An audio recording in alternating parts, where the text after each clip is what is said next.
From the beginning of recorded history, and for thousands upon thousands of years, cultures across the entire world all believed the earth was flat.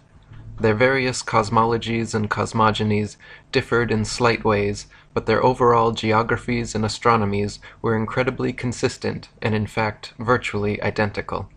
The earth was a stationary plane, void of any motion or curvature, flat across its entire expanse, except of course for hills, mountains, and valleys. The North Pole was the magnetic monopole center point of the flat Earth, with Polaris, the North Pole star, situated directly above. Polaris was the only motionless star in the heavens, with all the other constellations revolving perfect circles over the Earth every night. The stars were divided into two categories, known as the fixed stars and the wandering stars. The fixed stars were so called because they were observed then, as we can observe today, to stay fixed in their constellation patterns, night after night, year after year, century after century, never changing their relative positions.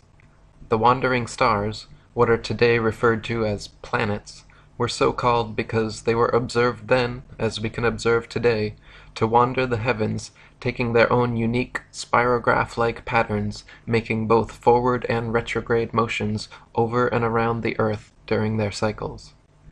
The sun and moon were both of equal size, and they too revolved over and around the motionless Earth, as immortalized in the Chinese yin-yang symbol.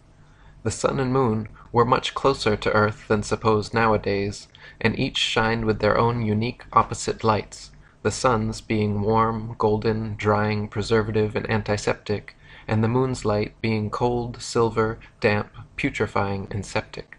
The sun and moon, as though connected to a magnetic maypole, made alternating spiral journeys over and around the Earth every year.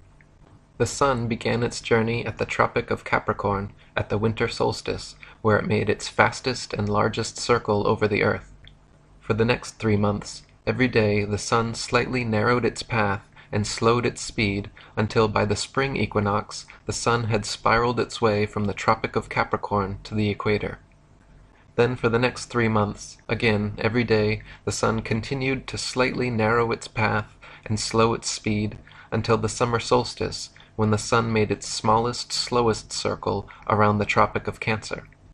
Once the sun reached this innermost circle, like the ribbons and dancers around the maypole, the sun would then begin its opposing, widening, quickening journey back to the Tropic of Capricorn. For the next 3 months, every day the sun slightly widened its path and hastened its speed until the autumnal equinox, the sun had spiraled its way from the Tropic of Cancer back to the equator. Then for the next 3 months again, every day the sun continued to slightly widen its path and hasten its speed until the winter solstice, when the sun made its largest, fastest circle around the Tropic of Capricorn, and the annual journey began again. The moon had a similar yearly path revolving over and around the Earth, but unlike the sun, which constantly changed its speed to keep a consistent 24-hour day, the moon's speed never changed, so depending on its latitude, the moon was observed then, as we can observe today, to take approximately 24.7 to 25 hours per cycle. This is why at different times and places during each month we can see the moon in the morning, afternoon, or night. This is also the origin of old fairy tales such as The Hare and the Hedgehog, or The Tortoise and the Hare. The hare, like the sun, begins the annual race full of energy, excitement, and ego, declaring himself the definite winner, and gets off to an immediate head start. Meanwhile, equally confident in his seemingly lesser abilities, the humble, slow, and steady tortoise moon begins as well, allowing the hare to lead. As the race carries on, the cocky hare tires and slows down, or takes a nap, at which point the tortoise overtakes him. This is analogous to the moon reaching the Tropic of Cancer before the sun each year and beginning its return journey. When the hare reaches this halfway point of the race, he realizes his lackluster attitude has resulted in being overtaken by the slower tortoise, and begins to speed up again. Then, for the remainder of the race, the sun picks up speed day by day, gaining on the moon, but ultimately losing as the slow and steady tortoise reaches the finish line before the hare and wins. So for ancient man, Earth and Polaris were the two immovable center points of the universe, around which the sun, moon, and other stars all revolved in a dome-like shape. Some cultures believed in a literal, physical, solid dome or firmament to which the fixed stars were bound. Other cultures mythologized the axis mundi as the world tree with Polaris at the center and all the other constellations forming the branches. In these flat Earth depictions, the North Pole occupied the center point, and south was all straight lines extending outwards from there. East and west were not straight lines, as is assumed nowadays, but were in fact circles, just like all lines of latitude and the paths of the celestial bodies. The southern circumference of Earth was surrounded by a gigantic wall of ice 150 to 200 feet above sea level, holding the interconnected oceans in like a World Cup. Beyond the ice wall, some cultures claimed a firm barrier existed through which no human could penetrate. Other cultures believed there were entire worlds and other civilizations existing beyond the Antarctic ice. Currently, and for the past half-century, there has existed an international Antarctic treaty preventing all independent exploration of Antarctica. Pre-approved guided tours exist which take visitors to a few coastal regions of Antarctica, but no independent exploration of the continent is allowed. Sailors like Jarl Andhoy have been caught attempting to explore Antarctica and threatened, turned around at gunpoint, fined, and jailed for violating this militarily enforced international treaty. As a result, the public currently has no way to confirm or deny the seemingly fantastical claims of ancient man concerning what may or may not exist at the southernmost extremities of the Earth. We can, however, confirm that this 200-foot ice wall surrounding the southern circumference of the Earth most certainly exists. We can confirm that Polaris is indeed the only non-moving star in the sky. All the fixed stars indeed rotate perfect circles around Polaris while remaining stuck in their relative constellations night after night, year after year, century after century. The wandering stars, or planets, do indeed wander the heavens, taking their own unique spirograph-like paths when charted from a geocentric perspective. The sun and moon are indeed observably of equal size and revolve over and around us in daily cycles. Just as the ancients observed, the sun's annual path does indeed travel from the Tropic of Capricorn at the winter solstice, to the equator at spring equinox, to the Tropic of Cancer at the summer solstice, back to the equator at autumnal equinox, and finally back to the Tropic of Cancer at winter solstice. The sun's light is indeed warm, golden, drying, preservative, and antiseptic, while the moon's light is indeed cold, silver, damp, putrefying, and septic.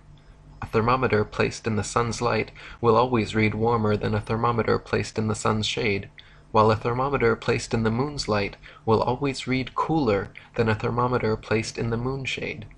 Plant and animal substances exposed to sunlight quickly dry, shrink, coagulate, and lose their tendency to decompose and putrefy, whereas plant and animal substances exposed to moonlight will quickly show symptoms of putrefaction and decay.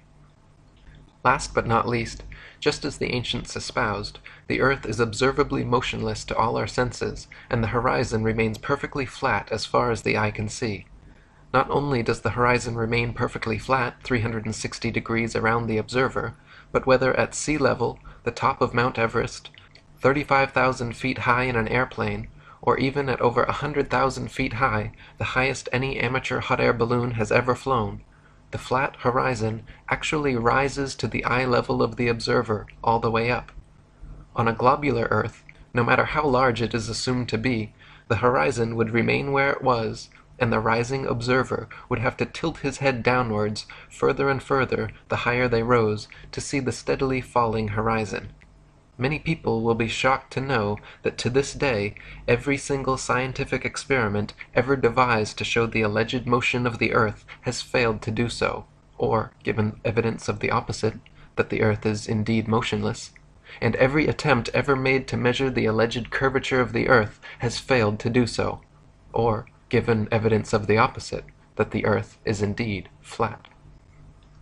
The first person in recorded history to ever claim that Earth was anything but the flat, motionless center of the universe was a Greek mathematician and philosopher named Pythagoras of Samos around 500 BC.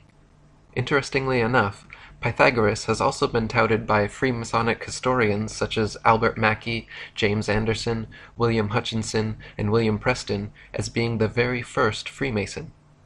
Presented more as a thought experiment than a complete cosmology, Pythagoras posited that if the Earth were a spherical globe turning on its vertical axis once per day while revolving annually around a stationary sun, that this model could also equally explain the cyclical motions of the heavenly bodies. This heliocentric model was taught to initiates at Pythagoras's Crotona school, but never became popular or had an influence outside of Greece for another 2,000 years. A century later, another Greek mathematician and philosopher named Plato also espoused a spherical Earth cosmology, except he claimed the Earth globe to be the motionless center of the universe, with the sun, moon, and stars revolving around. His most famous student, Aristotle, also wrote about this geocentric globe-Earth cosmology in his book On the Heavens, offering three main points of evidence for his theory. Firstly, Aristotle noted that when sailing away from an observer on shore, ships approaching the horizon disappeared from view hull before masthead, and he postulated that this occurrence was due to the curvature of the Earth. Aristotle argued that the hull disappeared first because beyond the horizon the globe Earth curved downwards, causing the hull and eventually the masthead and entire ship to drop below the curvature. Today, we can easily prove that Aristotle was incorrect in his assumption by using telescopes, binoculars, and zoom cameras. Once a ship has completely disappeared beyond the horizon, modern technology allows us to zoom in and bring the entire vessel, hull and all, back into full view. This proves that ships do not disappear hull first due to the alleged curvature of the Earth, and that the horizon line is in fact merely the vanishing point of perspective from a given observer's point of view, and not, as Aristotle supposed, the beginning of the Earth's curvature. The horizon is subjective, and varies in distance depending on the weather, the observer's height, and the strength of his eyesight or instruments. As noted previously, the horizon actually rises to the eye of the observer no matter how high he climbs, which also proves that the horizon line is not some objective point of curvature on a convex Earth, but rather the subjective vanishing point of perspective from a given observer's point of view. Aristotle's second point of evidence offered for his spherical Earth theory was the Earth's round shadow cast on the moon during lunar eclipses. To this day, heliocentrists still offer this argument as proof of a spherical Earth, claiming that during lunar eclipses, the Sun, Earth, and Moon align in a perfect 180-degree syzygy like three billiard balls, causing the Sun to cast the Earth's shadow onto the Moon. This clever but faulty assumption is rendered completely invalid, however, due to the fact that lunar eclipses have happened and continue to happen regularly when both the Sun and Moon are still visible together above the horizon. As early as the time of Pliny the Elder, there are records of eclipses happening while both the Sun and Moon were visible in the sky, and continue to be recorded by the Royal Astronomical Society today. Obviously, if the Sun and Moon are both observable simultaneously during an eclipse, then they are not aligned in a 180-degree syzygy, and it is therefore impossible that the Sun could be casting Earth's shadow on the Moon, and some other explanation must be sought. Another explanation, in fact, already existed in many cultures around the world, who posited that a third celestial body known as Rahu, or the Black Sun, also existed, equal in size to the Sun and Moon. This translucent dark body passed affront the Sun and Moon during solar and lunar eclipses, causing their lights to dim. Aristotle's final point of evidence offered for his spherical Earth theory was the appearance of Polaris and other stars to gradually decline overhead as an observer travels southwards. He argued that the gradual declination and eventual disappearance beyond the horizon of certain stars and constellations as one traveled southwards was evidence that the observer was traveling over a convex curved surface. Similar to the ships disappearing over the horizon argument, Aristotle posited that the horizon line was the literal curvature of his spherical Earth, and the stars which declined and disappeared beyond it became invisible because a mass of curved Earth existed between them and the observer. In actual fact, however, the gradual declination of objects in the sky towards the horizon is merely a product of the law of perspective on plane surfaces. As any art student of point perspective knows, the human eye views the world in a pyramidal shape, so that when looking down a long hallway, the floor appears to rise, the ceiling appears to sink, and the walls appear to narrow into a point at the center of the observer's view. Of course, the dimensions of the hallway remain constant for its entire length. The floor does not actually rise, the ceiling does not actually sink, nor do the walls actually close in.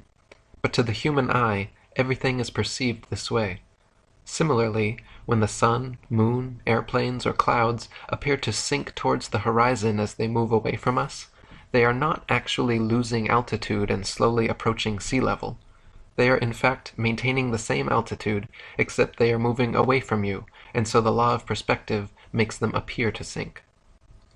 A century after Aristotle, around 250 BC, yet another Greek mathematician and philosopher named Eratosthenes made his claim to fame with a new alleged proof of the spherical earth. Eratosthenes noted that at noon during the summer solstice at Syene, the sun cast no shadow and the rays could reach straight to the bottom of his well, yet meanwhile in Alexandria, a vertically standing metal rod cast a significant shadow.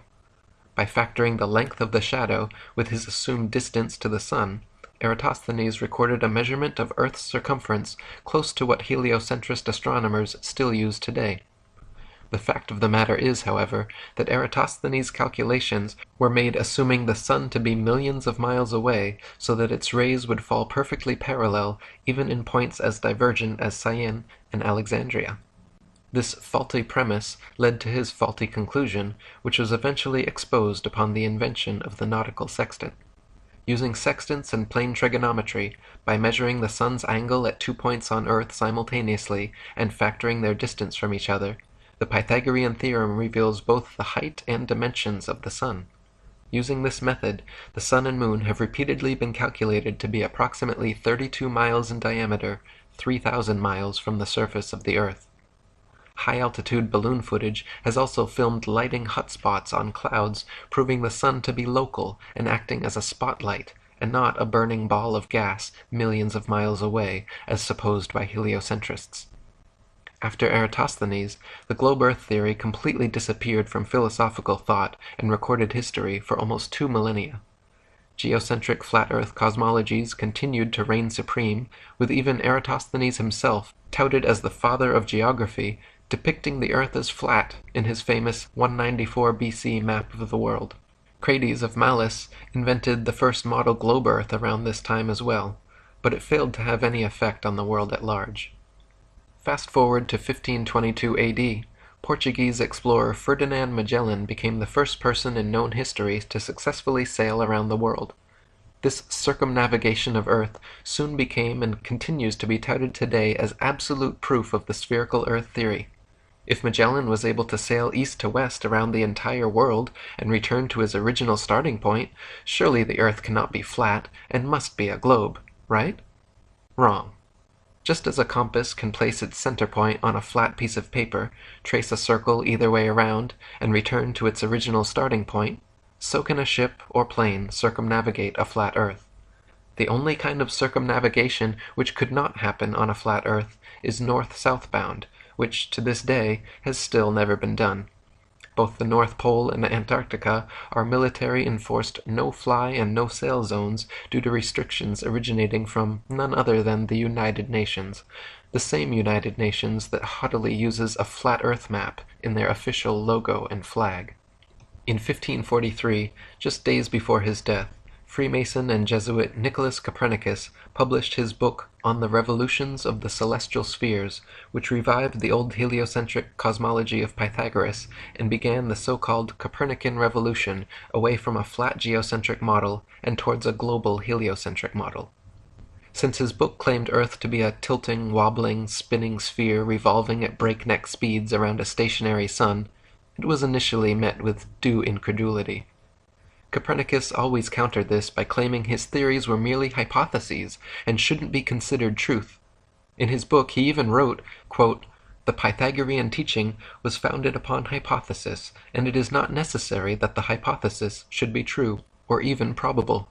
The hypothesis of the movement of the Earth is only one which is useful to explain phenomena, but it should not be considered as an absolute truth. Contemporaries of Copernicus, such as Danish astronomer Tycho Brahe, famously argued against his heliocentric model, positing that if the Earth revolved in an orbit around the Sun, the change in relative position of the stars after 6 months of orbital motion could not fail to be seen. Brahe wrote that the stars should seem to separate as we approach and come together as we recede. In actual fact, however, after millions of miles of supposed orbit around the Sun, not a single inch of parallax could be detected in the stars. As even Wikipedia notes, quote, "The lack of any observable parallax was considered a fatal flaw in any non-geocentric theory." Copernicus's answer to this obvious problem was simple. He moved the stars so ridiculously far away from the Earth that even after millions of miles of supposed orbit around the Sun, no appreciable parallax could be detected. Copernicus simply needed to claim that the stars were trillions upon trillions of miles away, so then, mathematically speaking, it would indeed be impossible to detect such slight parallax. Again, contemporaries of Copernicus argued against this convenient correction of his, arguing quite rightly that if the stars were trillions of miles away, then there is no way we could see them. Backpedaling once again, Copernicus claimed the reason we could still see stars trillions of miles away was because they were not mere tiny points of translucent light in the night sky, but that stars were in fact gigantic gas balls billions of times larger than our Sun. So first, Copernicus had to move the stars trillions of miles from Earth to explain away lack of parallax, and then he had to make the stars billions of times larger to account for why we should see them at all from such fantastical distances. Lastly, he offered very specific distances and mathematical equations to solidify his theory, claiming, for instance, that he had accurately calculated the Sun's distance from Earth to be exactly 3,391,200 miles. At the turn of the 17th century, Tycho Brahe, under the patronage of Emperor Rudolf II, began construction of the largest, most state-of-the-art astronomical observatory ever built. Upon hearing this, German astronomer and Freemason Johannes Kepler was determined to apprentice under Brahe.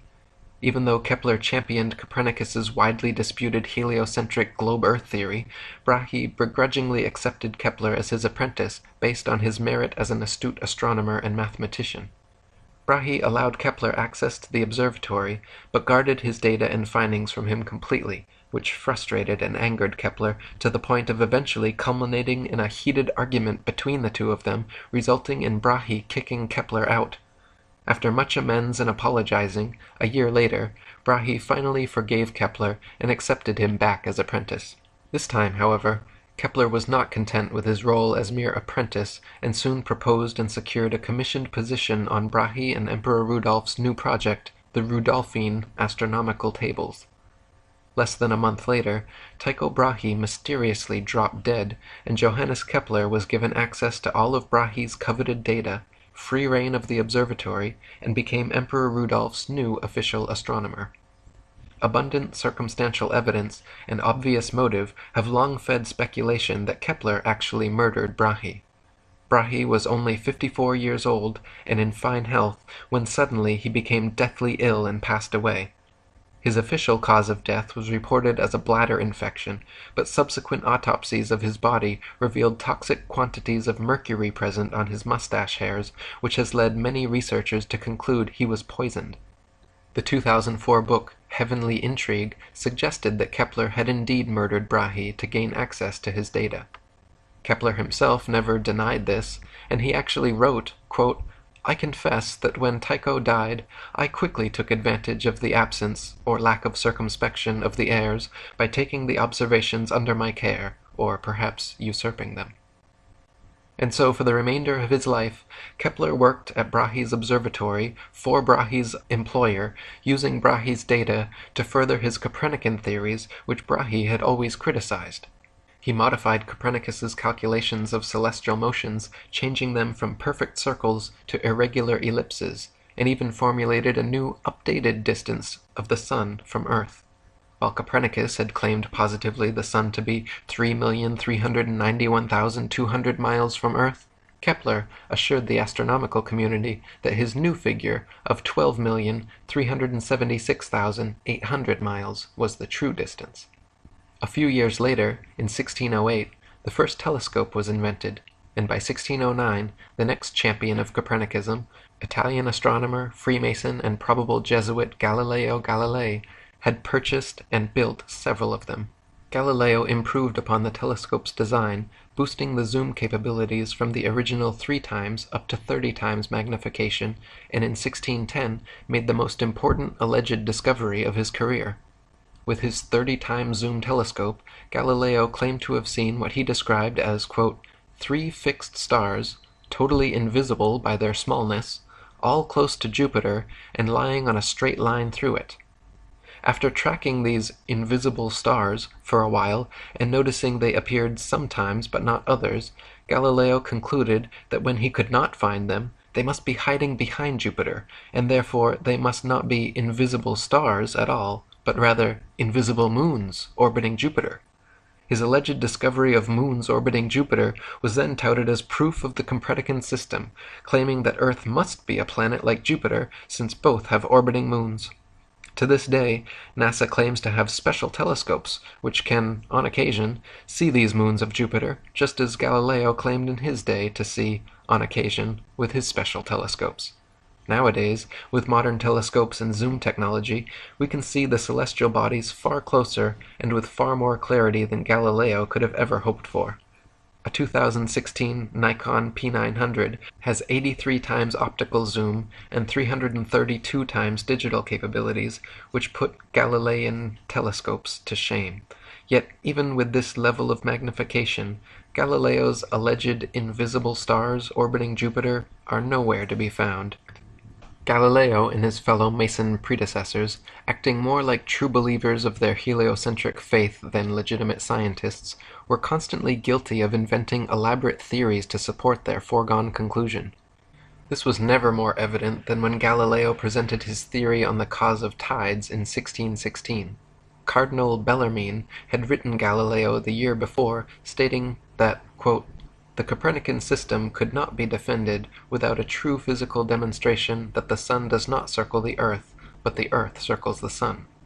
Taking this to heart, Galileo hoped to show that the earth's tides were caused by the sloshing back and forth of water as a point on earth's surface sped up and slowed down due to earth's alleged rotation on axis and revolution around the sun. He argued that these hypothetical motions of his globular earth were the cause of tides, and therefore the tides themselves were proof of Earth's motion. Unfortunately for Galileo, his ideas were not accepted and easily proven wrong by his contemporaries, who rightly pointed out that if his theory were correct, there would only be one high tide per day. Not only this, but if tides were caused by Earth's alleged motion, all lakes, ponds, and other inland bodies of water should be similarly affected, yet they are not. The next champion of heliocentricism was English mathematician and astronomer, knighted Freemason and Royal Society President Sir Isaac Newton. In 1687, Newton published his famous Principia Mathematica, which presented his idea of gravity to the world. The globe Earth theory had long faced criticism for being impractical due to the natural physics of spinning spherical objects, namely that anything placed on their surface should immediately fall or fly off. How could people, buildings, and the great oceans remain perfectly stuck to a ball Earth spinning faster than the speed of sound?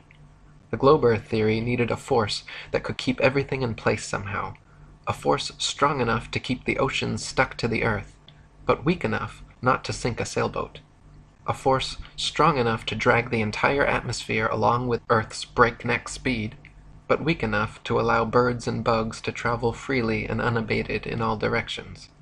A force so strong it could make rain fall upwards and plants grow upside down, but yet so weak that it could not be detected by any contemporary methods. Newton's postulate of, quote, an invisible force able to act over vast distances led to him being heavily criticized for, quote, introducing occult agencies into the field of science. Previous to Newton's theory of universal gravitation, the natural laws of density and buoyancy already perfectly and adequately explained the world around us. For example, the reason a balloon filled with helium rises into the sky while a balloon filled with air drops to the ground is not because Newton's mystical pulling force has an aversion to helium, but rather simply because helium is lighter and less dense than the nitrogen, oxygen, and other elements which compose the air around it, so it floats up. And conversely, a balloon filled with your carbon dioxide exhalation is heavier and denser than the air around it, so it falls down to the ground. If you blow a dandelion seed out of your hands, a substance just barely heavier than the air, it will float away and slowly but eventually fall to the ground. If you drop an anvil from your hands, something much heavier than the air, it will quickly and directly fall straight to the ground. This is not because gravity prefers anvils to dandelion seeds, but rather because it is the natural physics of buoyancy for objects less dense than the medium surrounding them to rise, while objects denser than the medium surrounding them to sink.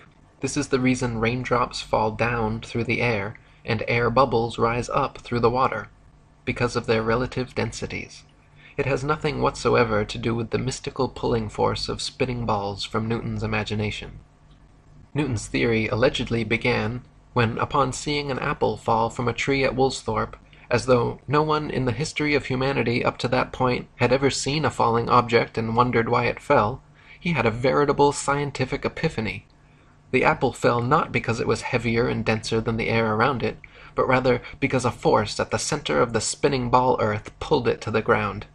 Newton quickly got to work formulating his theory of universal gravitation, which he used to explain not only falling objects, but also orbiting celestial bodies. Newton claimed that the sun, moon, earth, planets, and stars, gravity, caused them to all orbit around the most massive nearby bodies.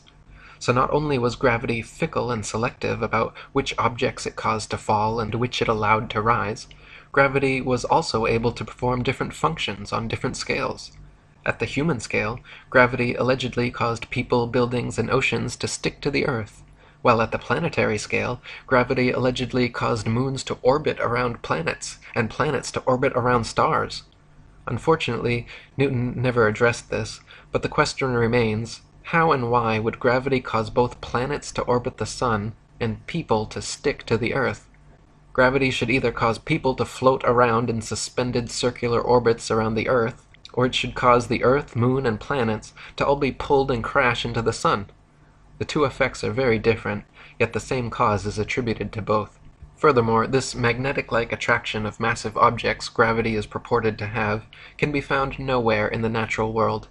There is no example in nature of a massive sphere or any other shaped object which, by virtue of its mass alone, causes smaller objects to stick to or orbit around it. There is nothing on Earth massive enough that it can be shown to cause even a dust bunny to stick to or orbit around it. Try spinning a wet tennis ball or any other spherical object with smaller things placed on its surface, and you will find that everything falls or flies off, and nothing sticks to or orbits around it. To claim the existence of a physical law without a single practical evidential example is hearsay, not science.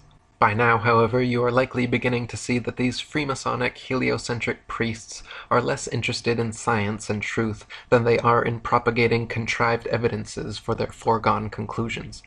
In like manner, as Copernicus had claimed positively the sun to be 3,391,200 miles away, and Kepler had calculated it to be positively 12,376,800 miles away, Newton was quoted as remarking, "It matters not whether we reckon it 28 or 54 million miles distant, for either would do just as well." It appears he was correct, because the alleged distance to the heliocentrist sun has continued to increase by the millions until today, where we stand with NASA's current official figure of 93 million miles. In 1773, Captain Cook became the first modern explorer known to have breached the Antarctic Circle and reached the ice barrier. This expedition offered an exciting chance to find proof of either the flat or globe Earth models, because Captain Cook intended to sail completely around Antarctica looking for inlets through the ice wall. If the Earth was indeed a globe 25,000 miles in equatorial circumference, as the heliocentrists claimed, then a complete circumnavigation of Antarctica would be approximately 12,000 miles. And if the Earth was flat, with Antarctica surrounding the entire circumference, a complete circumnavigation of Antarctica would have to take over 50,000 miles. During 3 voyages lasting 3 years and 8 days, Captain Cook and his crew sailed a total of 60,000 miles along the Antarctic coastline, never once finding an inlet or path through or beyond the massive glacial wall. Captain Cook wrote, "The ice extended east and west far beyond the reach of our sight, while the southern half of the ocean was illuminated by rays of light which were reflected from the ice to a considerable height." Later voyages by Captain James Clark Ross and Captain George Nares in the 19th century further confirmed Cook's findings. Ross's expedition spent 4 years and 5 months in heavily armored warships, failing to find an entry point beyond the southern glacial wall. And Nares spent over 3 years circumnavigating Antarctica, taking an admittedly indirect course, but clocking in nearly 69,000 miles total. If Antarctica truly was the tiny ice continent claimed by globe Earth proponents, all of these expeditions would have ended years sooner. In addition to this, many Antarctic explorers, including Captain James Clark Ross and Lieutenant Charles Wilkes, using globe Earth projection maps, wrote in their journals perplexed at how they routinely found themselves out of accordance with their charts, stating that they found themselves an average of 12 to 16 miles outside their reckoning every day, later on further south increasing to as much as 29 miles per day. These huge discrepancies experienced by explorers the further south traveled are usually attributed to increasingly strong storms, winds, and currents, but if that were the case, they should have just as often found themselves ahead of their reckoning, which they never did. In 1783, the hot air balloon was invented, and for the first time in recorded history, people were able to float miles above the Earth's surface and see for themselves once and for all whether or not the Earth was flat or a globe. To many people's astonishment, as high as they rose, the horizon remained perfectly flat 360 degrees around them and rose to the level of their eyes all the way up. J. Glaisher wrote in his Travels in the Air that, quote, "On looking over the top of the car, the horizon appeared to be on level with the eye, and taking a grand view of the whole visible area beneath, I was struck with its great regularity. All was dwarfed to one plane. It seemed too flat." M. Victor Emmanuel, another hot air balloonist, wrote that, quote, "Instead of the Earth declining from the view on either side, and the higher part being under the car as is popularly supposed, it was the exact opposite, the lowest part like a huge basin being immediately under the car, and the horizon on all sides rising to the level of the eye. As stated previously, this is only possible on a flat plane." It would be an entire century after Newton published his theories on gravitation before any scientific experiment was devised to attempt to prove its existence. In 1797, Henry Cavendish, the British scientist, Freemason, and wealthy grandson of the Duke of Devonshire, created an experiment which he claimed successfully proved the existence of gravity, measured its constant, and provided accurate figures for the exact masses of the Earth, Sun, Moon, and planets. How did Cavendish achieve this quantum leap for heliocentric pseudoscience? He fixed 2 large lead balls on opposite ends of a torsion balance and hung them from the roof of his shed. By watching and recording slight motions of the contraption via telescope through his shed window so his mass would not affect the reading, Cavendish claimed to have proven gravity. 2 small lead balls were hung near the large ones, and any motion observed towards one another was touted as being the influence of gravity. Now, the Cavendish experiment has been widely criticized by the scientific community because never in over 2 centuries since its creation has anyone been able to replicate it. Firstly, the balls simply do not always attract one another as they must for the so-called gravitational constant to be constant at all. Sometimes the torsion balance turns towards the balls and sometimes away, as it is impossible not to give some slight tremulous motion when interacting with it. Henry even complained in his notes how often as he was performing the measurement, the contraption was still in oscillation. Secondly, since his calculated force of gravity was 10 to the 39th power weaker than the force of electromagnetism, from which all material objects are composed, there is no control for the experiment which can factor out and positively differentiate the alleged gravitational force from the known stronger electromagnetic force. In other words, the balls could simply be attracting each other through static electricity, a known force existing in all things, billions of times stronger than gravity, and impossible to control for the experiment. Even though no one could replicate Cavendish's findings, the experiment went down in history as a great success and is still taught as veritable proof of universal gravitation in science textbooks today. Half a century later, in 1851, a French scientist named Léon Foucault performed a similar experiment to Cavendish, but this time hanging a single ball from the ceiling, swinging it, and claiming all lateral motion observed to be proof that the Earth was turning beneath the pendulum. Since Foucault's original demonstration, these pendulums have regularly been swinging at museums and exhibition halls worldwide, purporting to provide everlasting perpetual proof of the heliocentric spinning ball Earth theory. The truth is, however, unbeknownst to most of the duped public, that Foucault's pendulum is a failed experiment which proves nothing but how easy it is for pseudoscience to deceive the malleable masses. To begin with, Foucault's pendulums do not uniformly swing in any one direction. Sometimes they rotate clockwise, and sometimes counterclockwise.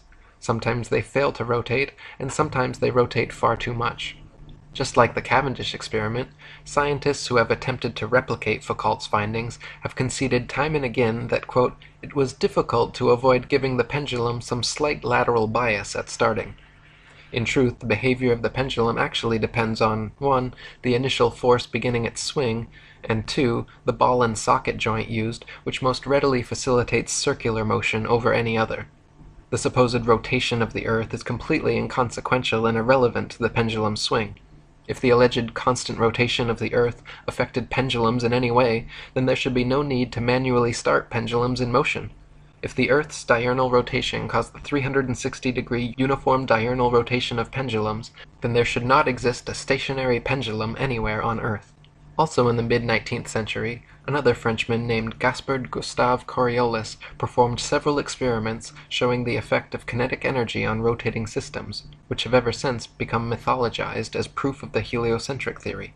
His Coriolis effect is often said to cause sinks and toilet bowls in the northern hemisphere to drain spinning in one direction, while in the southern hemisphere causing them to spin the opposite way, thus providing proof of the spinning ball Earth.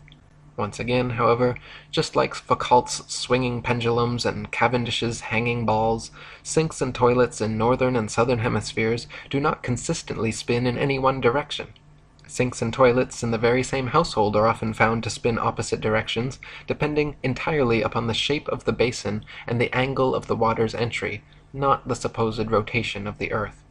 The Coriolis effect is also said to affect bullet trajectories and weather patterns as well, supposedly causing most storms in the northern hemisphere to rotate counterclockwise, and most storms in the southern hemisphere to rotate clockwise, to cause bullets from long-range guns to tend towards the right of the target in the northern hemisphere, and to the left in the southern hemisphere.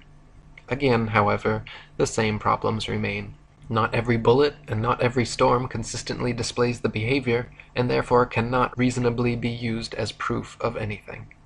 In the late 19th century, mostly thanks to the experiments, books, and lectures of an English inventor and author named Dr. Samuel Rowbotham, a flat Earth renaissance began sweeping the world.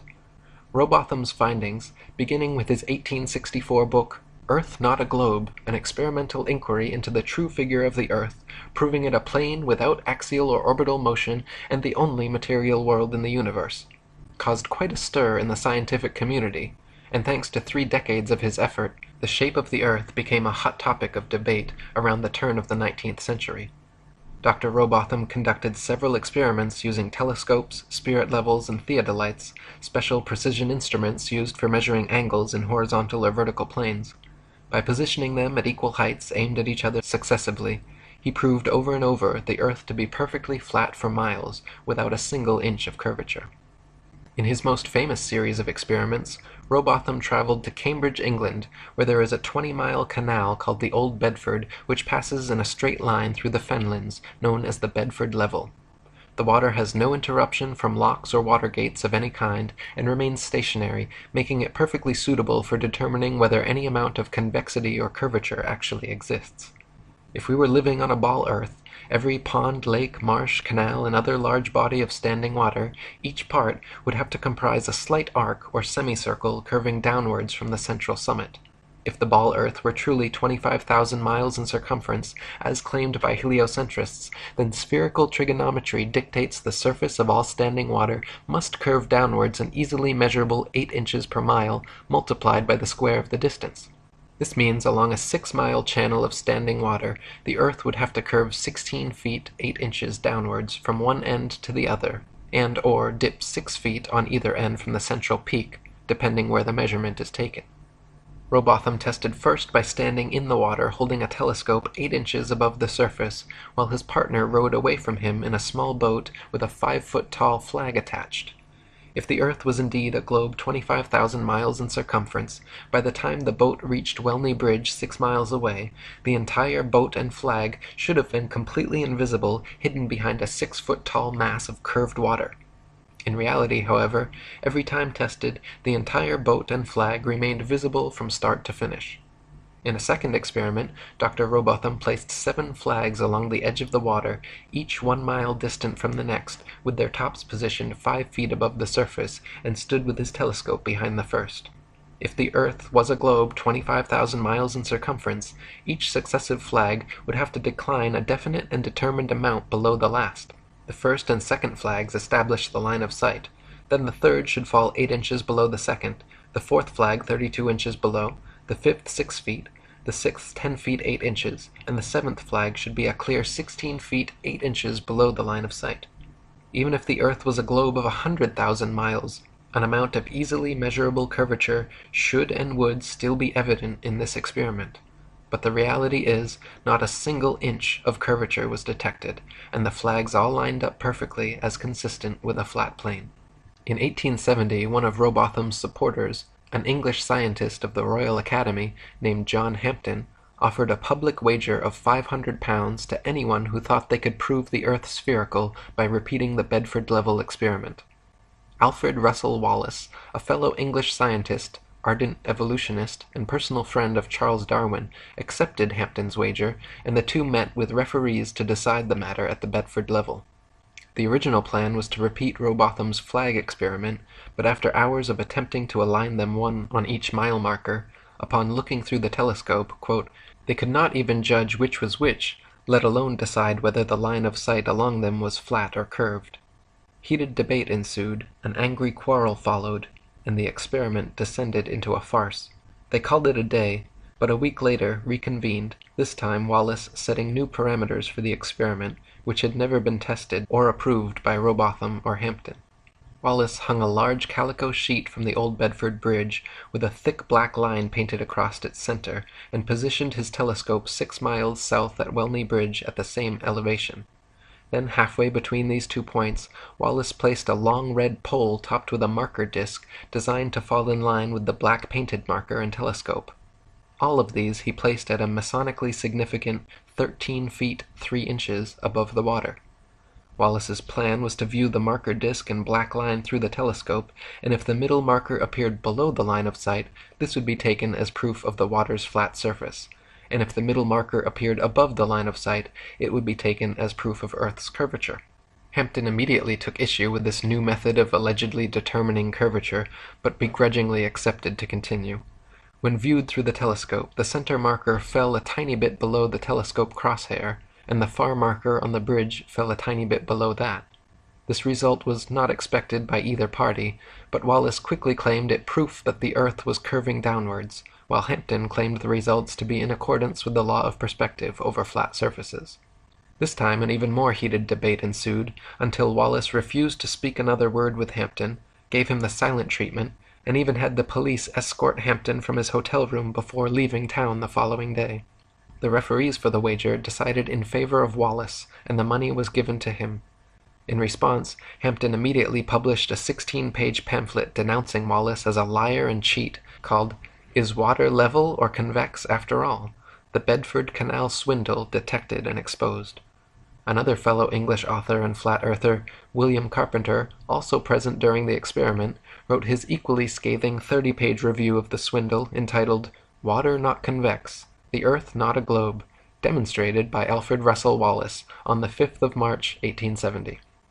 Hampden later took Wallace to trial and sued him for his £500. The court formally decided in favor of Hampden that the bet was invalid and returned his money in full. Next, Hampden immediately reissued his challenge to Wallace, increasing the wager to £1,000 and inviting Dr. Rowbotham to attend. This time the experiment would be conducted as Rowbotham had originally done, standing in the water with telescope held 8 inches above the water, observing a boat with a 5-foot flag attached sailing 6 miles away from Welch's Dam to Welney Bridge. When the day of the wager came, poor weather prevented them from completing the experiment, so they postponed, met more bad weather, and postponed again. On their third and final attempt, before heading home with the weather still overcast, they attempted the experiment. Unfortunately, shortly after reaching the halfway point, the boat became indistinguishable beyond the haze, and the bet was called off. The boat and flag were visible, however, for the entire 3 miles. In 2015, a group of flat earthers once again repeated Rowbotham's experiment at the Bedford level, with similar results. They detected no curvature and saw the boat beyond the halfway marker, but became obscured by poor weather before reaching the full 6 miles. In 1871, after getting massive amounts of pressure from the public to address these claims from flat Earth proponents, Royal Astronomical Society President George Airy devised an experiment which he hoped would once and for all prove Earth's axial motion and forever silence the rabble-rousing flat earthers. By first filling a telescope with water to slow down the speed of light inside, then calculating the tilt necessary to get the starlight directly down the tube, Airy planned to measure the speed of the telescope, and thereby the speed of the Earth, by extrapolating the amount of tilt needed to keep the starlight coming in straight. The experiment, however, would go down in history and forever be known as Airy's failure, because every time he repeated it, Airy found the starlight was already coming in the correct angle with no change necessary, proving that the stars move relative to a stationary Earth and not the other way around. Airy had meant to prove the heliocentric theory, but instead devised an everlasting proof of the geocentric model. In 1887, American physicists Albert Michelson and Edward Morley performed an experiment to determine Earth's speed through space, or what was then called the ether. By passing light through 2 pathways, one in the direction of Earth's alleged motion and the other at right angles to it, the light traveling with the Earth should have taken longer to return than light traveling at right angles to it. To the surprise of Michelson, Morley, and the scientific establishment, however, no difference whatsoever was detected, even after repeating the experiment several times in different places. To attempt to patch up this glaring problem, the heliocentric establishment created the Fitzgerald-Lorentz contraction, which actually had the gall to claim that the light pathway going the same direction as the Earth became physically shorter during the experiment so that the time to return became equal to the other pathway. The implications of Michelson and Morley's experiment were so detrimental to the spinning globe Earth myth that they were forced to concoct this ludicrous backpedaling explanation, which even Arthur Miller denounced, calling it a physics of desperation. After Samuel Rowbotham's death, Lady Elizabeth Blunt, an English author, flat earther, vocal vegetarian, and anti-vivisectionist, founded the Universal Zetetic Society, which attracted thousands of members and published a journal called The Earth Not a Globe Review for several decades. Many other prominent flat earthers of the time also continued doing their best to spread the word. John Hampton continued publishing his own work and reprinted all of Samuel Rowbotham's material. In 1885, William Carpenter published his famous 100 Proofs Earth is Not a Globe. In 1892, Alexander Gleason released his New Standard Map of the World as It Is, which remains to this day one of the most accurate flat Earth maps ever created. He had hopes it would completely replace globes and Mercator maps the world over, but unfortunately his map's influence was short-lived. The next year, in 1893, Gleason published his flat Earth tome entitled Is the Bible from Heaven? Is the Earth a Globe? Does Modern Science and the Bible Agree? Which gave many flat Earth proofs and also explained his wonderful map. In 1899, the South African flat Earth author Thomas Winship published his excellent work, Zetetic Cosmogony, evidence that the world is not a rotating revolving globe, but a stationary plane circle. 1903 marked the beginning of airplane travel, which, had it been invented in Copernicus's era, would have destroyed his spinning ball Earth fantasy long before takeoff. When hot air balloons were first invented, people were told the reason they cannot simply float in the air and wait for the spinning ball Earth to bring their destinations to them was because gravity somehow stuck the entire atmosphere and everything in it in place, dragging it along at 1,000 miles per hour so uniformly that we can't see it, feel it, hear it, or measure it in any way. Once airplane technology evolved so that we could fly at comparable speeds to the Earth's supposed rotation, however, it became immediately apparent that the Earth and its atmosphere could not be constantly rotating 1,000 miles per hour west to east. Simply put, if the Earth were constantly spinning eastward 1,000 miles per hour, then airplane flight durations going eastwards versus westwards would be significantly different.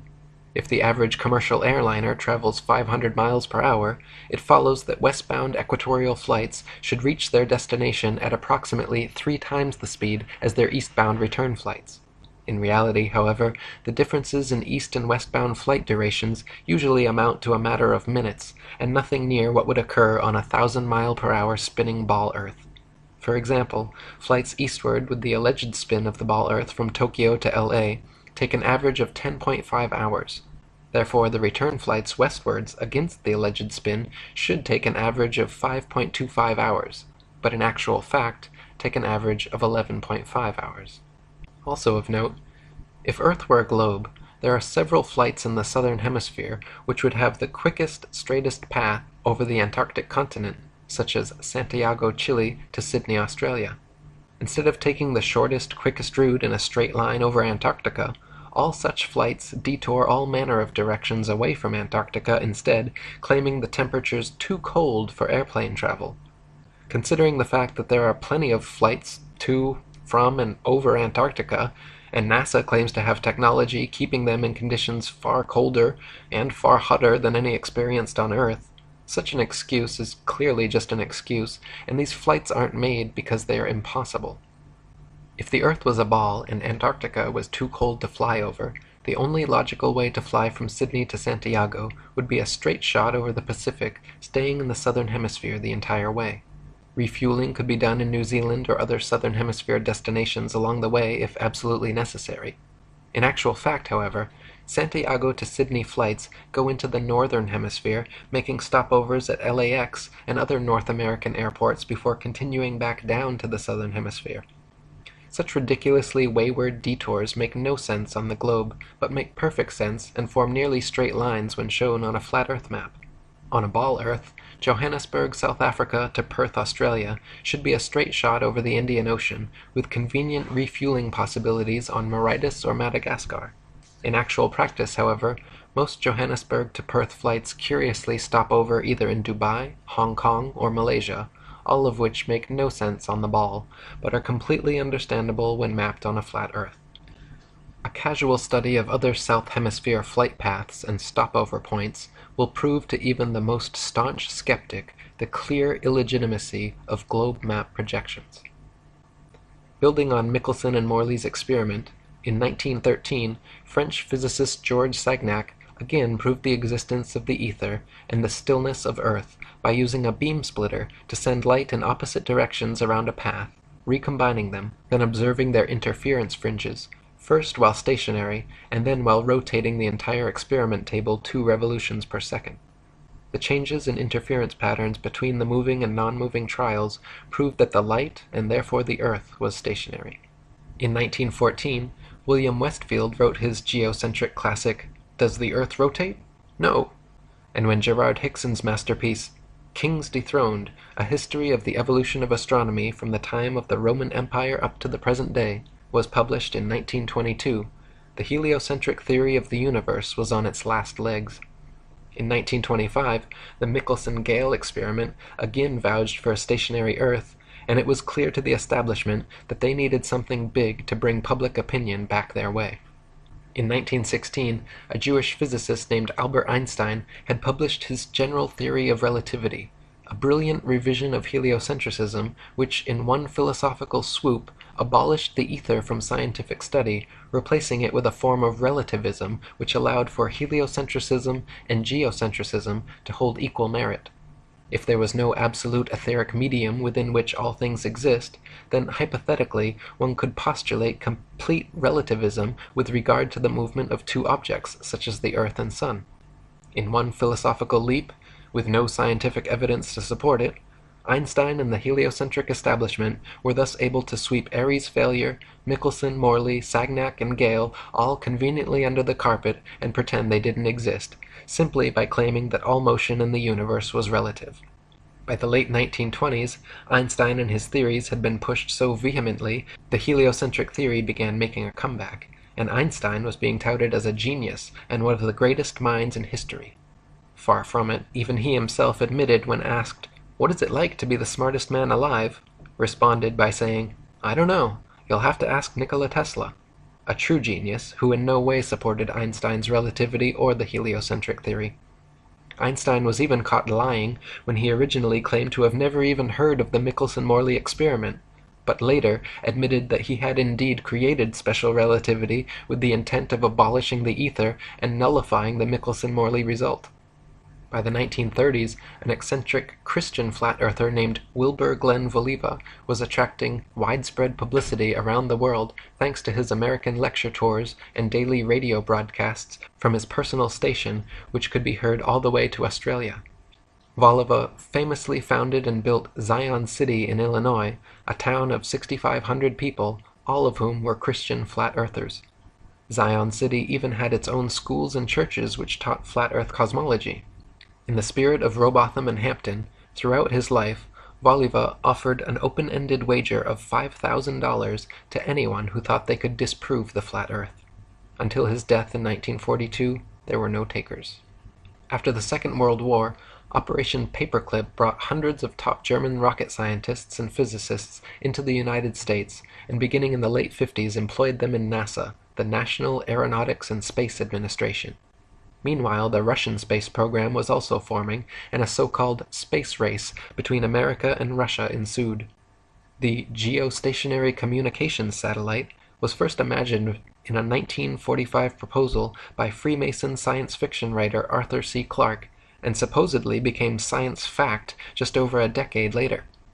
In 1957, Russia allegedly launched the first satellite named Sputnik into low Earth orbit, followed in 1958 by America's Explorer 1. Nowadays, there are supposedly upwards of 20,000 such satellites constantly orbiting the Earth.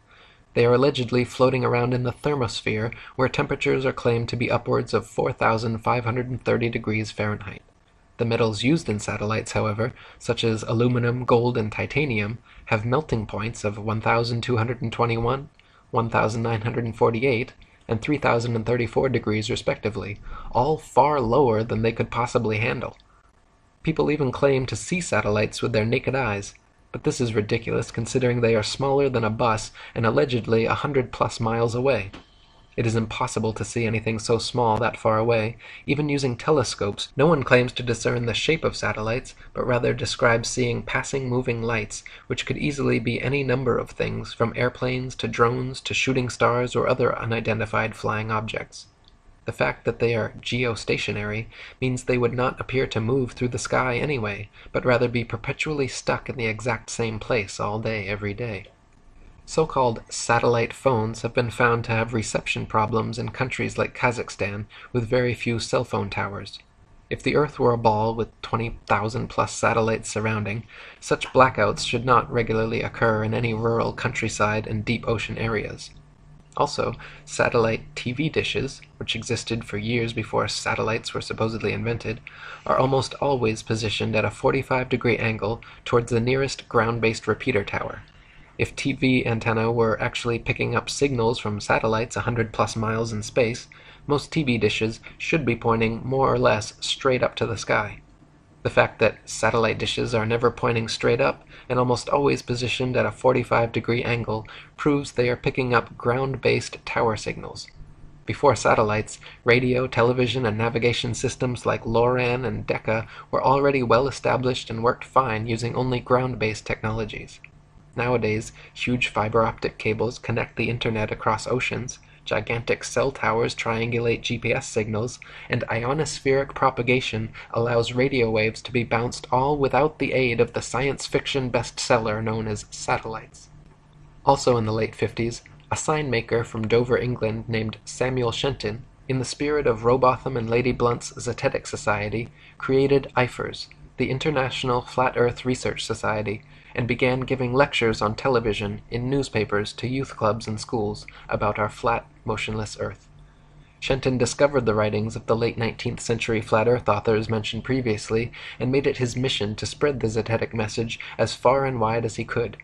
With NASA's supposed satellite launches happening, people constantly questioned Shenton about satellites proving the globe Earth, to which he would always reply, "Does sailing around the Isle of Wight prove it is spherical?" When NASA claimed to have put the first man in space, Shenton said from the beginning that it was all photo and video trickery. When John Glenn supposedly orbited the world in 1963, Shenton even sent him a free IFERS membership with a personal message saying, "Okay, wise guy." Shenton knew that John Glenn, two-time U.S. Senator and one of NASA's first astronauts, was a lying Freemason, just like his heliocentric forefathers from Pythagoras to Copernicus, Kepler to Cavendish, along with most all of NASA's astronauts. Buzz Aldrin Jr. is an admitted ring-wearing, hand-sign-flashing 33rd-degree Mason from Montclair Lodge No. 144 in New Jersey. Edgar Mitchell is an Order of Demolay Mason at Aresta Lodge No. 29 in New Mexico. James Irwin was a Tejon Lodge No. 104 member in Colorado Springs. Don Eisel was a member of the Luther B. Turner Lodge No. 732 in Ohio. Gordon Cooper was a Master Mason in Carbondale Lodge No. 82 in Colorado. Virgil Grissom was a Master Mason from Mitchell Lodge No. 228 in Indiana. Walter Schira Jr. was a 33rd degree Mason at Canaveral Lodge No. 339 in Florida. Thomas Stafford is a Mason at Western Star Lodge No. 138 in Oklahoma. Paul Weitz is from Lawrence Lodge No. 708 in Pennsylvania. C. Fred Kleineknecht, the head of NASA during the Apollo program, shortly thereafter became Sovereign Grand Commander of the Council of the 33rd Degree of the ancient and accepted Scottish Rite of Freemasonry of the Southern Jurisdiction. NASA astronauts Neil Armstrong, Alan Shepard, William Pogue, Vance Brand, and Anthony England all had fathers who were Freemasons as well. The amount of astronauts known to be Freemasons or from Freemasonic families is astonishing. It is likely that more astronauts and people of key importance in NASA are affiliated with the Brotherhood as well, but not so open about their membership. For there to be this many Masons, members of the world's largest and oldest secret society, involved with the promotion and propagation of this globalist heliocentric doctrine from its outset to modern times, should raise some serious suspicion. Before the first Apollo missions ever even cleared the launch pad, 11 NASA astronauts died in highly suspicious accidents. Gus Grissom, Roger Chaffee, and Ed White were all cremated together in an Apollo capsule fire during a completely unnecessary and dangerous test where they were strapped down and locked into a 100% oxygen chamber which incinerated the three of them to death in seconds. 7 other astronauts, Ted Freeman, Charles Bassett, Elliot See., Russell Rogers, Clifton Williams, Michael Adams, and Robert Lawrence, died in 6 separate airplane crashes, and Ed Gibbons in a car crash. 8 of these deaths were in 1967 alone. So many astronauts coincidentally dying under such circumstances is highly unlikely and lends credence to the idea that these were intentional hits by the Masons trying to find the right people to sell their hoax.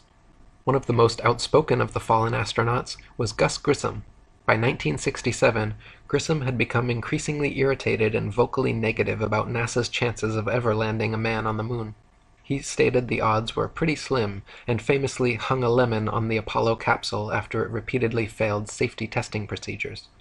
Grissom threatened to go public with his complaints about the LEM, and even told his wife Betty, quote, "If there ever is a serious accident in the space program, it's likely to be me." Right after his murder, government agents raided Grissom's house before anyone had been informed about the fire or his death. They removed all his personal papers and his diary, never to be returned. From 1969 to 1972, the Freemasons at NASA claimed to have landed 6 of their Apollo missions on the moon. With this ingenious deception, a bit of rocket technology, a bunch of lying Freemasons, and photographs taken through a round window, with this one psyop, NASA managed to convince nearly everyone on Earth that they live on a spinning ball. However, in the documentary A Funny Thing Happened on the Way to the Moon, you can watch official leaked NASA footage showing Apollo 11 astronauts Buzz Aldrin, Neil Armstrong, and Michael Collins for almost an hour using transparencies and camera tricks to fake shots of around Earth. They communicate over audio with control in Houston about how to accurately stage the shot, and someone keeps prompting them on how to effectively manipulate the camera to achieve the desired effect. First they blacked out all the windows, except for a downward-facing circular one, which they aimed the camera towards from several feet away. This created the illusion of a ball-shaped Earth surrounded by the blackness of space, when in fact it was simply a round window in their dark cabin. Neil Armstrong claimed at this point to be 130,000 miles from Earth, halfway to the Moon, but when camera tricks were finished, the viewer could see for themselves the astronauts were not more than a couple dozen miles above the Earth's surface in a high-altitude plane. These images showing a globular world soon became the Freemasons' most valuable tool in altering public perception about the shape of the Earth. Since the original so-called blue marble image, NASA has provided the public with many more pictures and videos showing a globe Earth, touting veritable photographic proof that Pythagoras' 2,500-year-old theory was finally validated. When seen with a skeptical eye, however, professional photoanalysts have dissected several NASA images of the ball Earth and found undeniable proof of computer editing. For example, images of the Earth allegedly taken from the Moon have proven to be copied and pasted in, as evidenced by rectangular cuts found in the black background around the Earth by adjusting brightness and contrast levels. If they were truly on the Moon and Earth was truly a ball, there would be no need to fake such pictures. When NASA's images of the ball Earth are compared with one another, the coloration of the land and oceans and relative size of the continents are consistently so drastically different from one another as to prove beyond any reasonable doubt that the pictures are all fake. NASA has many alleged photographs of the ball Earth which show several exact copy and pasted duplicate cloud patterns. Cheeky graphics artists have even placed things like faces, dragons, and the word sex into cloud patterns over various ball Earth pictures. One recent Pluto picture clearly has a picture of Disney's Pluto the dog layered into the background. On a clear afternoon, during a waxing or waning moon cycle, it is possible to see the blue sky right through the moon. For centuries, stars and planets have often been seen and recorded, even by the Royal Astronomical Society, to have been seen through the moon. If the moon is translucent enough to see objects through it, it cannot be the solid, spherical planetoid claimed by NASA and modern astronomers. Samuel Shenton, president of IFERS, was quoted before the Apollo supposed moon landing stating that, "Stars have been seen through the moon. The astronauts had better be ready to come right back, because there isn't anything much to land on." Besides Shenton, many of the first people to unequivocally call out the NASA moon landings as being a staged hoax were professional photographers. When the official NASA photographs of the moon are closely examined, it is clear that many were taken inside a studio using repetitive backgrounds, artificial lighting, wires, and cranes. Award-winning British photographer David Percy, photo analyst and historian Jack White, photographer and Nexus magazine publisher Marcus Allen, and many others all put their professional reputations on the line to expose NASA's so-called photographic evidence. None of the Apollo missions brought any extra studio lighting with them on the lunar lander, so the sun should be the only light source on the moon, and in all pictures taken there. In that case, the light should only come from one direction, and all shadows should be cast in the opposite direction.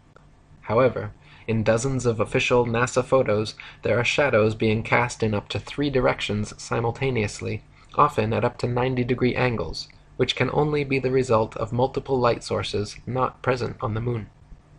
Several pictures even show overhead spotlights reflecting in astronauts' helmets and multiple lens flares originating from 2 or more light sources.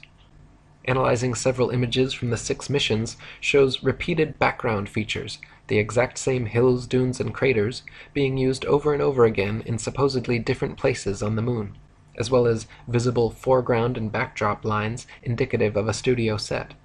In images from Apollo 11, Buzz Aldrin can be seen wearing different colored gloves and different length boots in pictures that were supposedly taken within minutes of each other. If Buzz was really in the vacuum of space in a pressurized spacesuit, he certainly would not have had the time or reason to depressurize and repressurize his suit just to make such fashion adjustments. Some pictures show the lunar rover with no tracks anywhere around it. Others show rover tracks all over the foreground while it is yet to be unpacked and unloaded. A couple pictures even show what appear to be sneakers and a lady's heel tracks on the moon, in addition to the astronauts' boot prints. Another glaring mistake is that none of NASA's images or videos show stars in the background as they should, just complete blackness, likely because exact star maps as they should appear from the moon would be nearly impossible to fake. The testimony of different astronauts on different missions, in their autobiographies and interviews, just muddies the water even more, some of them bragging about the, quote, astonishingly brilliant light of the stars, and others saying they, quote, don't remember seeing a single star while on the moon. Such inconsistencies, and the fact that none of NASA's moon pictures feature stars or planets in their appropriate positions, should raise a red flag that these astronauts were not on the moon. Many pictures of the sun on the moon are clearly spotlights and not the sun. Some images show studio lighting lens flares or studio lighting reflecting off a black background. One image clearly shows a shadow on the ceiling of space as the lunar lander lifts off.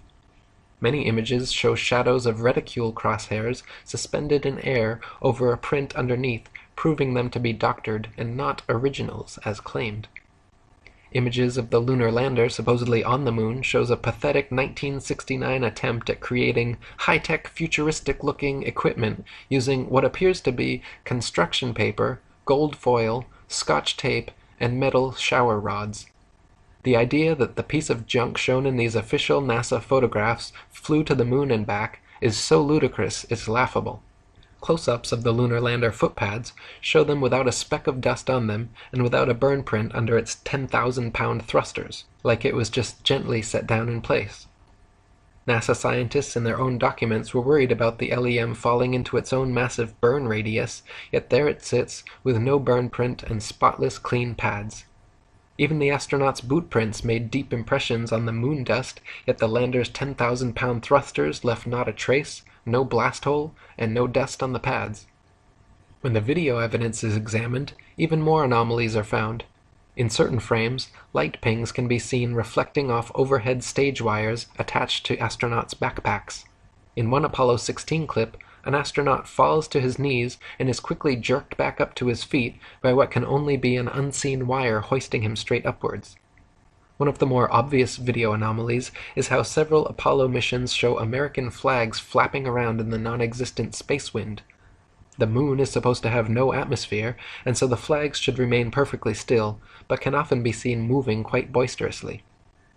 Another interesting video anomaly is discovered by playing NASA's moon footage at 2x speed, then watching the astronauts walking, running, jumping, or cruising around on their little buggy. Without the speed adjustment, there is a low-gravity illusion, as the astronauts seem to float, drift, and glide slowly and smoothly along. But once they are seen at 2x speed, it becomes clear that they are in, quote, normal gravity, walking, running, jumping, and cruising at normal speeds. They simply reduced the play speed by 50% in post-production, and voila, instant moon motion. Not only is the Apollo video record fraught with fraud, but NASA claims the original Apollo 11 videos have conveniently disappeared from their records so no one can analyze them for authenticity. You heard correctly. They spent over $30 billion of American taxpayer money traveling to the moon and then lost the video evidence. Those blurry, ghostly black-and-white images shown on TV were purposely lousy because NASA insisted at the time that all TV networks must broadcast directly from a big-screen display in their operations room, a mandate which all the major networks accepted, and so what the public saw was just a video of a poorly magnified video, and now it is impossible to watch the original. Not only have the Apollo 11 originals disappeared, but NASA claims to have lost all original audio tapes from the Apollo missions, and that their contractors have lost all prints and plans for the lunar rover, LEM lander, and Apollo ship engines. It even recently came out that when curators at Amsterdam's Rijksmuseum investigated their moon rock, personally given to them by Armstrong and Aldrin in 1969, they found that it was actually just a worthless piece of petrified wood from Earth. In 1970, Freemason and philosophy professor at St. Thomas's University Leo Ferrari created the Flat Earth Society of Canada, which he soon shortened to simply the Flat Earth Society. Unlike Samuel Shenton's International Flat Earth Research Society in every way, Leo Ferrari's Flat Earth Society treated the entire subject as a deadpan joke, making a mockery of it, and even creating several intentionally false flat Earth arguments. For example, Leo Ferrari would always bring a pumpkin-sized rock with him during interviews and lectures, claiming he brought the stone back from the edge of our flat Earth. He would say, with a huge smirk on his face, how his boat had fallen over the edge, but he was luckily saved by hanging onto this rock. Clearly, treating our flat Earth in this tongue-in-cheek way discouraged people from taking the matter seriously, and creating this fake Flat Earth Society was the Freemasons' way of mitigating Shenton's Eifer's genuine threat to their global deception. In 1971, Samuel Shenton passed away, and the American former airplane mechanic Charles K. Johnson took his place as president of Eifer's. Charles and his wife Marjorie, like Lady Blunt and many of the original Zetetic Society members, were not only flat earthers, but outspoken vegetarians and anti-vivisectionists. Charles and Marjorie maintained a periodical called The Flat Earth News for many years, where they printed articles about NASA's lies, geocentricity, flat Earth, and vegetarianism. Unlike Leo Ferrari and his mock society spreading disinformation, Charles Johnson was a genuine voice speaking out against the evils of the world. In 1974, when Johnson heard of Ferrari's budding organization, he decided to contact him and wrote a cordial letter requesting further information about his society, to which Ferrari never replied. 2 years later, Johnson wrote another polite letter saying how he was delighted by the prospect of a like-minded campaigner, and said how it was a very happy day when he learned of Ferrari's society. Quote, "I feel sure at the core we cannot be too far apart in aims," Johnson wrote. "I do try to practice what I preach, to think and seek and search out reasonable ideas and concepts." He closed saying that he could hardly wait to hear from Ferrari and hoped very much he would please reply. After 6 months without a response, Johnson wrote one more time explaining again his sole purpose to enlarge his view and getting and holding on to the facts, which would benefit himself and in time the rest of the world. He requested a reply and a copy of Ferrari's FES magazine. In conclusion, Johnson signed, "Thanks from the bottom of my heart," in advance, but warned that if Ferrari insisted on ignoring him once again, quote, "I will then know for sure that you are some kind of enemy of the flat earth work." Eventually Ferrari did reply this time, but not with a message or magazine as requested. He simply enclosed an FES paid application form. Johnson investigated Ferrari's organization further and found that he was using, quote, "the flat earth idea as a gimmick to entertain and promote the atheistic society." From then on, Johnson worked hard to expand his Eifers and constantly for the rest of his life exposed Ferrari's FES, calling him a false prophet, guilty of muddying the waters of truth. Near the end of his life, tragically, Johnson's house burned down, along with all the flat earth materials he and Shenton had collected over their lifetimes. Until his dying day, Johnson claimed the fire to be the result of arson by a NASA agent he had seen snooping around. Apparently finished with their moon landing propaganda, starting in 1976, NASA began faking Mars landings instead. To begin with, the planets, formerly known as wandering stars, are not terrestrial Earth-like habitations capable of landing anything on. The sun, moon, and stars are all simply luminaries, celestial lights relatively close to Earth, and not something tangibly solid that humans could ever walk on. This is painfully obvious to anyone with functioning eyeballs and a telescope or Nikon P900 camera, but NASA continues to this day to publish thousands of fake CGI images claiming to come from Mars. Even assuming Mars was an actual spherical desert planet as NASA claims, it is impossible for them to have safely landed the probes based on their own trials and statistics. They say the surface pressure on Mars is only 0.3% the surface pressure on Earth, and equivalent to the pressure at about 23 miles above the Earth. There is not enough air matter at that pressure, however, to provide any lift for opening up the parachutes NASA uses to land its Mars probes. No parachute ever devised has been able to successfully deploy at that altitude. They simply stream straight back, then never fill the rest of the way down. Joe Kittinger's record highest, fastest, and longest parachute dive from the Earth's upper atmosphere had him free-falling from only 19 miles high for 15 minutes at 767 miles per hour, and his drogue chute proved useless and offered no deceleration. Yet NASA would have us believe, for example, that Phoenix's parachute managed to somehow slow it down from 12,738 miles per hour to 123 miles per hour in just 2.86 minutes before its final landing. In other words, NASA is claiming to do something on Mars, millions of miles away, by remote control, something that we have no evidence is even possible on Earth at significantly lower altitude and 16 times slower speed. To this day, NASA continues to fake Mars landings, and more government space agencies around the world, including Russia, China, Japan, France, India, and others, are following the same Freemasonic model of fleecing their populations of taxpayer money to fund programs that provide the public nothing but propaganda. NASA and other space agencies' rocket launches never even go straight up. Every rocket forms a parabolic curve, peaks out, and inevitably starts falling back to Earth.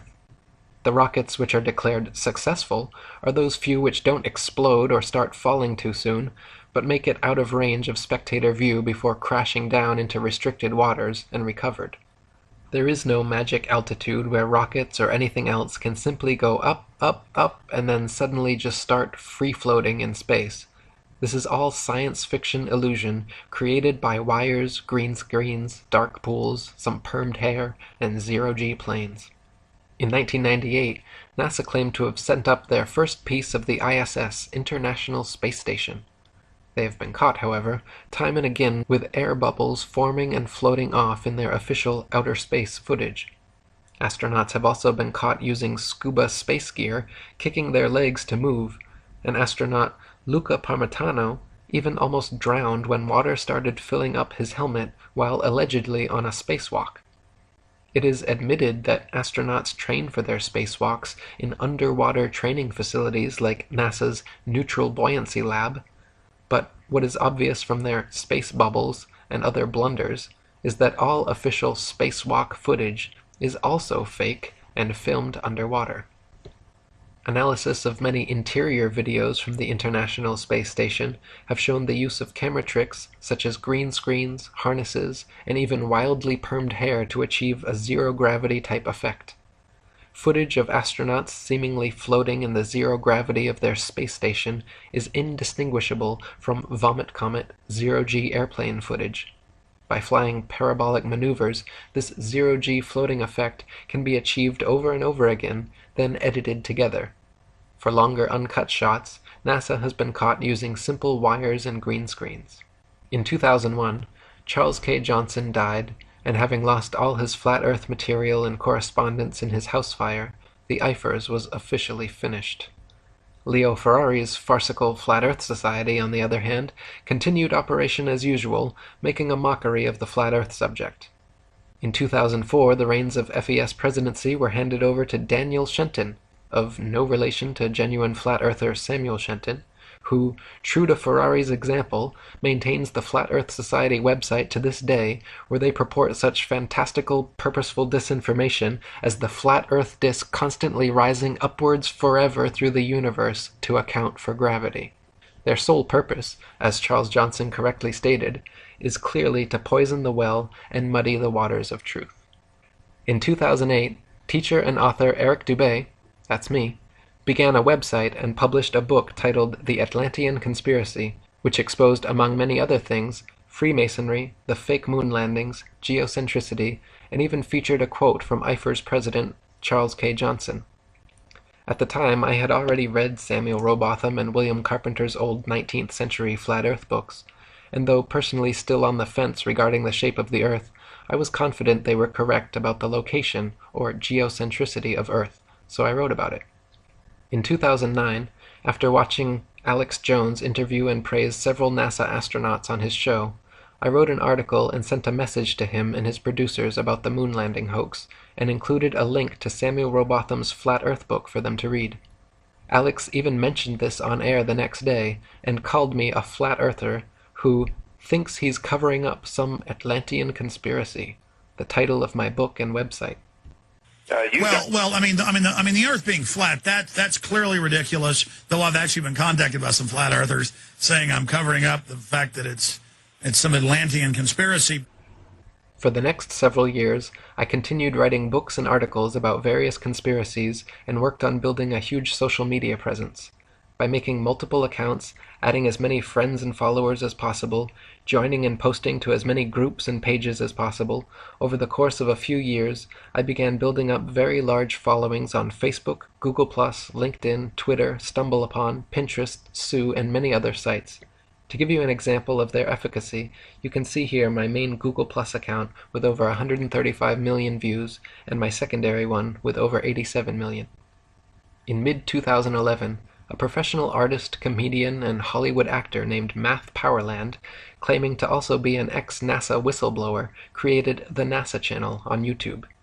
He made a few decent videos exposing NASA image fakery, but his channel certainly did not contain many flat earth proofs or evidence, and there are more videos of him ranting about Axe deodorant, hookers on Tinder, his championship sexual prowess, and other irrelevant topics than there are actually exposing the flat earth.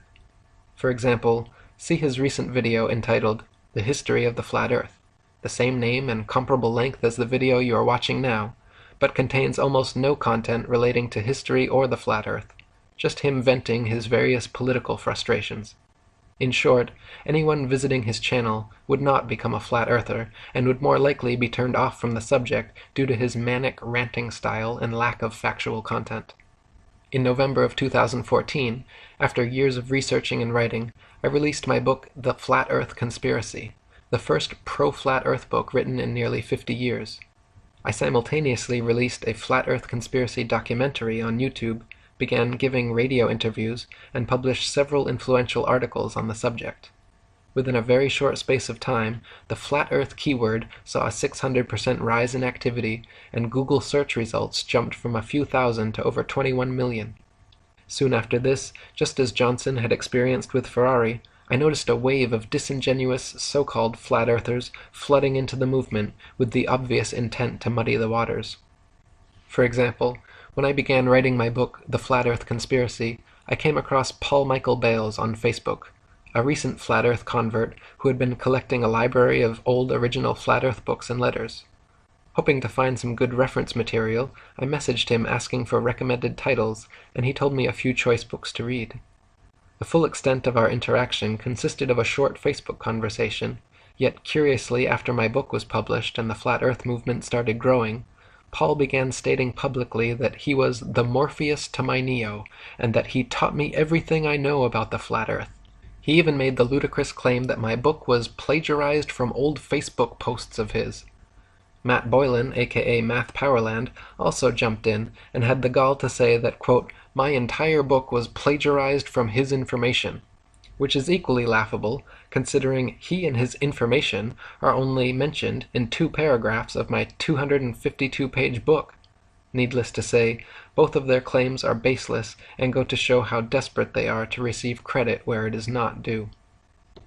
You can also see from this Google Analytics chart that the flat earth keyword had not made any significant change in 2011 since the launch of Matt's YouTube channel, nor in late 2012, early 2013 when Paul claims to have gotten his start. The moment when the flat earth tides shifted and the exponential growth of the movement began was clearly around and after November 2014, the exact month when I exploded all of my flat earth research onto the internet. In November 2014, I published the first pro-flat earth book written in 50 years, The Flat Earth Conspiracy.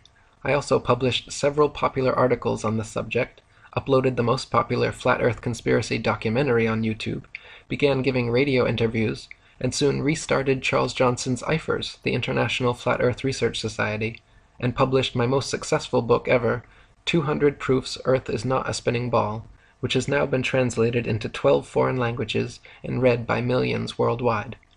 These simultaneous actions, my intentional exploding of credible flat earth information onto the internet all at once, which I had been preparing for the entire year before, are undoubtedly the catalyst behind the exponential growth curve seen beginning here. Later on, around March 2015, recent flat earth convert Mark Sargent came out of nowhere, began uploading new flat earth videos every day, uploading new interviews several times per week, got offered his own radio show, started being heralded by many as the king of flat earth, and credited with starting the modern flat earth revival. At first I was glad to have him on board, until the cracks began to show and the clear disinformation campaign began. Mark claimed the moon and stars were holographic projections, maintained by alleged dome builders, who keep us inside a Truman Show enclosed structure, among much other nonsense.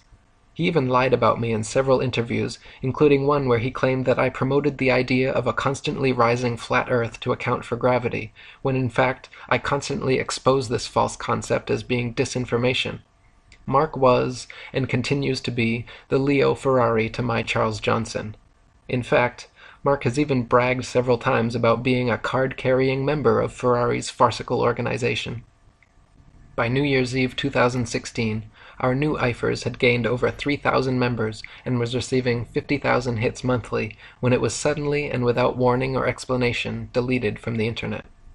As the administrators and myself quickly worked on salvaging our material and creating a new site, the obvious parallels to Johnson losing everything in his NASA agent-initiated house fire were noteworthy. Around the same time, 2 disingenuous Flat Earth channels issued 2 fraudulent copyright strikes against me, which I managed to overturn by filing legal counterclaims against them. YouTube itself began a program of regularly unsubscribing old subscribers of mine and lowering view counts of popular videos. Shortly after that, Facebook also decided to jump on the Eric Dubé censorship bandwagon by deleting my account, all my pages, and giving my Atlantean conspiracy group directly over to a team of Freemason shills who still administrate it to this day, filling the group with nothing but death threats to me, pictures of Masonic goats, and ridiculous belittling memes. After re-registering for new accounts and accumulating my friends lists again, Facebook has now deleted 2 more profiles, and I am currently on my 4th, still trying my best to spread the word. In 2016, the movement continued to grow, with many more genuine flat earthers taking up the reins and exposing the truth online, as well as many more disingenuous shills continuing to poison the well with misinformation. The new IFERS began thriving with more monthly visitors than ever before. Many new Flat Earth YouTube channels began creating and mirroring excellent content. Now, at the turn of 2017, I am truly pleased with the rapid growth of this wonderful Flat Earth movement, and I encourage everyone to please help speak out, share this video, and spread the good word, as we look forward to a future where humanity is finally free from this grandest of all deceptions.